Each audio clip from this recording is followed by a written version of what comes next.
Hello, this is what I wrote about Grenfell.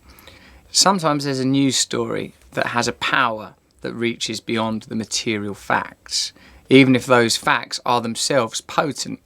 Hillsborough was one, the drowned Syrian toddler another. The discernible reality alludes to a deeper truth and invites us to consider the real meaning. Grenfell is such a story. The image of a burning tower is loaded with significance, both modern and ancient.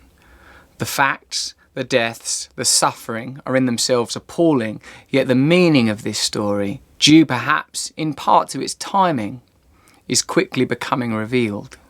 We already know that residents had organised to protest about the dangerous conditions of their homes. We know that the building was masked by a deadly facade that likely hastened the conflagration.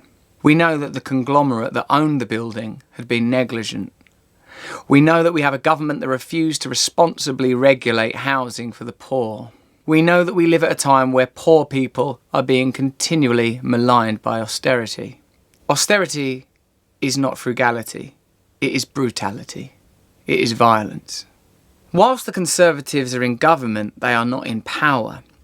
They are allied with an extremist minority group with whom their increasingly unacceptable agenda is now shared. The election result and the success of Corbyn's Labour, I believe, is the beginning of an awakening. This fire, at this time, is a grim omen indeed. We know that firefighters have long been saying that they're not adequately funded to do their job.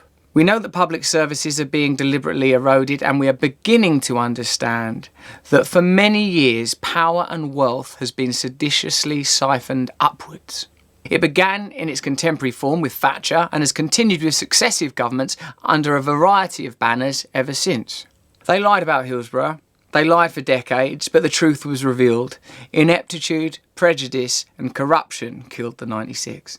We recognise that the contempt of refugees and gleeful printed cruelty led to the death of little Alian Kurdi.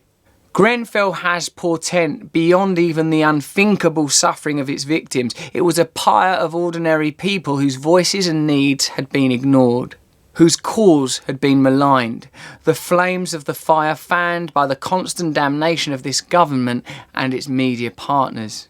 If it proves true that the edifice applied to conceal the decay of the building and improve the vista of newly erected luxury apartments exacerbated the fire, then we can succinctly decode the meaning of this awful event.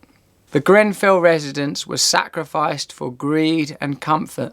This burning tower and the screams of its residents are a call for urgent change.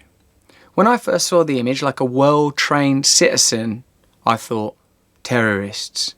And of course, in a way, it was. Surely for the occupants, it felt like terror. Like a horrific assault that they could do nothing about in spite of trying to prevent it. I don't imagine that as they were immolated, they thought, well, at least this fire was caused by corrupt landlords and complicit governments.